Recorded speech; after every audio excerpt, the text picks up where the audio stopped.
Yo, and hello everybody, Mike here, baseball collector at the Dallas show again. This is what is this, March? It's the March show, and just as packed as always.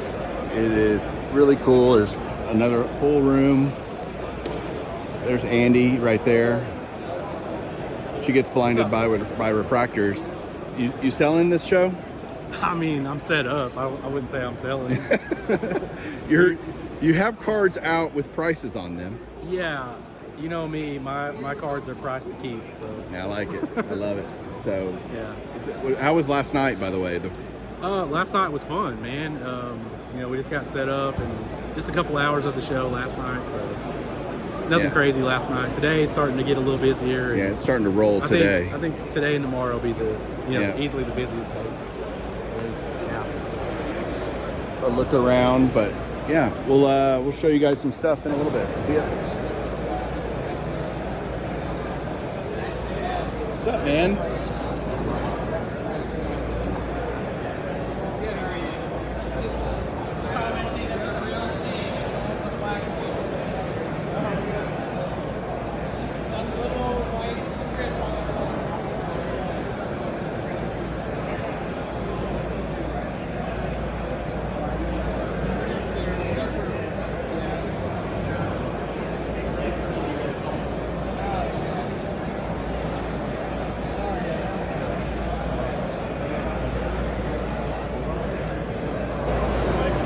All right, so walking around, it is, there's a lot of people. There's so much just random stuff. Like it's really weird. There's tons of modern baseball, of course, modern basketball and all that, but I'm really kind of frustrated. I'm having a hard time. There's not as many vintage dealers. All the vintage stuff is drying up. It's like getting bought. Now there's plenty of raw vintage, but in terms of graded vintage, nobody can send anything in. So there's just not as much of it out there anymore. So it's becoming tougher and tougher, but still having a great time. It's always fun to come to a show no matter what. And that's it for now. Talk to you soon. What's up, guys? I'm here with Ryan, Card Collector 2. I'm gonna try to get him a few subs by him appearing on this video. Appreciate that. Been doing great, man. I know you come to the Dallas show all the time. I'm local, so this is just our show. What about the Dallas show that you just love so much? I know it's one of your favorite shows. Yeah, there's not really a lot I don't like about it, right? You've got a nice venue, right? So there's a ton of space, tons of dealers. The hotel, right? You just walk upstairs to your room, you don't have to travel. The people that run it, right? Leo, Kyle, they're great people. A lot of the vendors, right? We've come to the last, I think I've been to everyone since November of 2020. Yeah, November of 2020, except for one. So it's just consistency. There's not a lot to not like about it. This is the premier card show in the country outside of it. Yeah, and easy to fly to, right? Yep, direct flight in. Tickets are typically pretty cheap. Yep, 100%. Tons of dealers, tons of stuff. Yep. You been finding anything good this trip? Yeah, we've definitely made some bargain box plays, about $100 cards. Picked up a couple of bulk lots. Yeah, it's just, the show is always good for wanting to come down for 2 days, buy a bunch of stuff, and then go home and call it a day. Yeah, I'm trying to get Ryan into vintage baseball, so we're working on it. I'm gonna teach the man some stuff, but I know you like baseball. You got some really cool baseball stuff, but it's hard for me. I have a hard time because there's just nobody's grading vintage baseball anymore because PSA being shut down, and it's so PSA heavy, except for pre-war, which is SGC heavy, right? But I'm having a hard time. I'm walking around with a bunch of cash in my pocket that I can't spend. But stuff for you, man. I love watching you do your bargain bin hunts and all that stuff. So Appreciate that. Keep it up, man. I appreciate you coming all the way down here and visiting us down here in Texas. Yeah, well, as long as they keep running it, I'll keep coming. It's a great show. All right, man. See ya. Thanks. See you guys.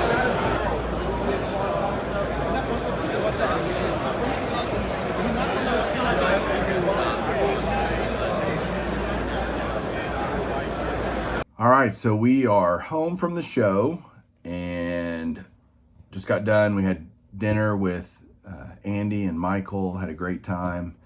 JT and I. JT's, by the way, he is here. I don't know that he's over there hanging out with Norman. Yeah, my best buddy. Yeah, they're good buddies now. The vibe at the show was interesting. It was certainly a lot of people. It was very crowded for a Friday. which good in terms of health of the hobby. There was, as I think I said in some of the other clips, very little vintage, certainly slab vintage, lots of raw vintage, right? You agree with that? I agree. But slab vintage, hard to come by, and the stuff that was there was, they were very proud of it. Let's put it that way. And so I didn't add, but literally one card to my list. I bought a bunch of stuff, which is what's funny. When you go to a show like this, like I've told you guys before, I never go into a show hunting for a specific card. It's kind of whatever speaks to me and what's there and what I can find. And a good deal's a good deal, and neat cards are neat cards. So I bought a bunch of stuff that's just kind of random stuff that I'm going to show here in a minute. And that's okay. You know, there just wasn't a whole lot of stuff that kind of really fits my stuff in terms of what I like to collect. A lot of slab vintage. I mean, again, there was slab vintage. It was just all super high end. Lots of comic cards, big mantles, big mazes and Ruth and stuff like that, which is not what I was really looking for. But had a great time nonetheless. I got to talk to a lot of great people and saw so many people. I want to give a special shout out to Bradley. I know he's going to watch this video, and him and his wife and kids from Seattle, the Seattle area. Super nice, super great to meet him and you know, talk to him for a while. So it was definitely some enthusiasm around the hobby. Everybody was super nice, and dealers were willing to deal for sure. JT got a lot of great deals that you can watch on his channel, and so overall, great experience. So let me flip this around and I will show you guys what I picked up today. Hang on one second.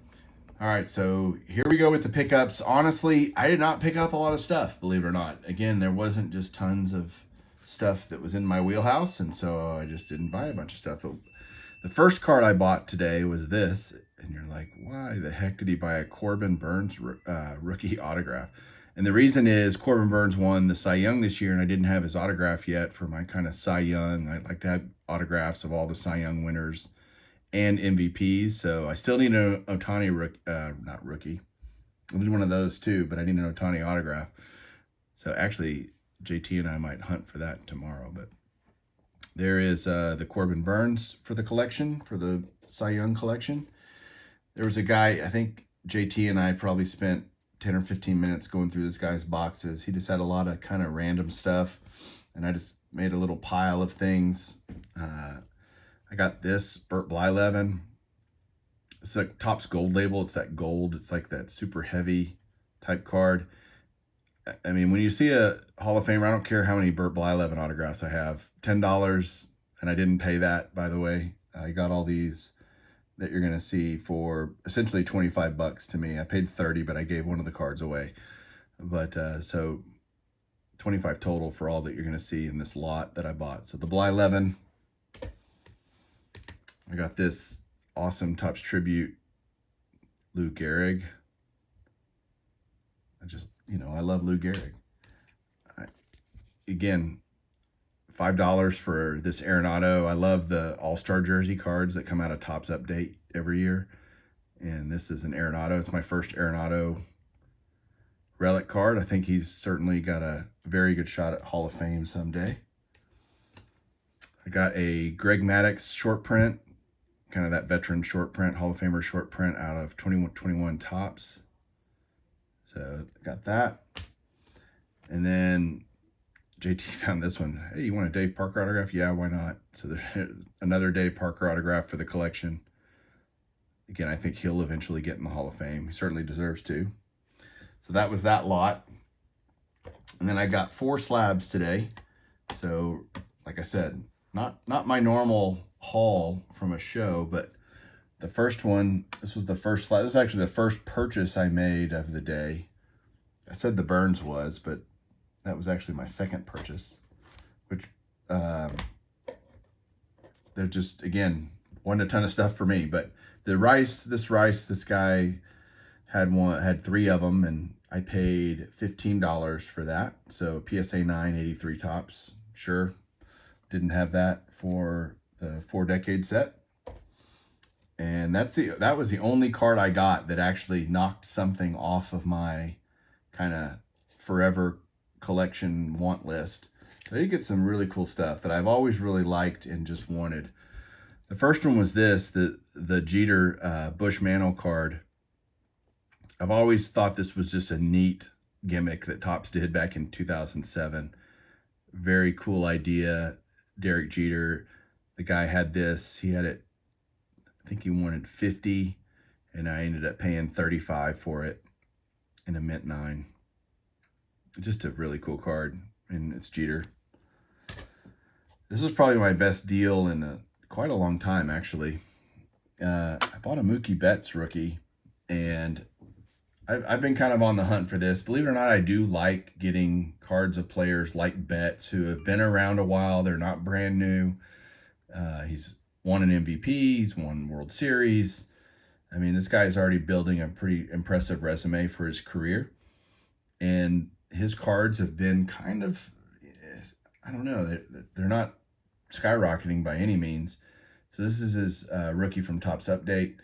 And the guy that I saw this, I was like, oh, it seems like a really good price. It was $80. And I said, that seems cheap, but let me just look at, sold listings on eBay just to see if that's crazy, or I don't know. I don't follow the Betts market closely. So pulled it up, and sure enough, there was one that sold today or yesterday for $150. And I'm like, wow. And the last few have been, anywhere from 120, 125, 130. And I was like, $80. So you know me, I don't pay sticker for anything, although I thought sticker was a really good deal. And he ended up, I offered 60 and he ended up taking 65. So I paid $65 for this card.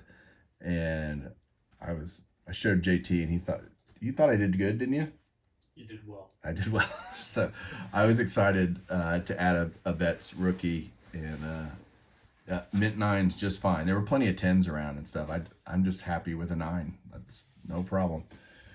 And the last card, I have to give some credit to Mark, Foo3112. Mark was there at the show today. Always great to see Mark and hang out with him. And he knows, I don't know how we got to talking about it, or he knew that I wanted to. Oh, I know why. Because last time at the Dallas show, I was eyeballing this card, and I didn't pull the trigger. And he came up to me and said, hey, are you still looking for one of these? And I said, yes. And he took me over to this guy who had this card. And I've been literally just within the last week watching tons of these. And typically you'll find them Beckett graded. And, because Griffey does signings from time to time, and he'll sign a ton of these 89 Upper Decks. And usually, again, you find them in Beckett slabs, which is great. But for now, I really wanted a PSA one, honestly. And Mark found this one, and they normally go for 400, 450 in the Beckett slabs, and then 500 plus usually in a PSA slab. So I was not necessarily wanting to pay that much for this card, although it's one of the greatest cards of all time, one of the most iconic cards, certainly of the modern era, is the Griffey. And I wanted one signed. I mean, there's millions of these slabbed in the world, but there's not, there's fewer that are signed. And so I really wanted to get a signed one. And this guy had this card listed for $250. And I was like thrilled to death to have that at that price, but I obviously offered a little bit lower, and he took $240. So I got that for $240. I was thrilled to death. I thought that was such a great deal. I mean, Griffey private signings are $300 by themselves. I didn't care that the card was a 5. In fact, that just made it cheaper, which is fine by me. I cared about the autograph, which is a Gem Mint 10 on the auto grade. So, I mean, look at that. That's just awesome. So that is it for my pickups at the Dallas show on the Friday day today. So JT and I are going back early in the morning, and we will be there all day on Saturday. So we'll have another recap for you tomorrow. Hope everybody has a good one. Talk to you later. Keep collecting.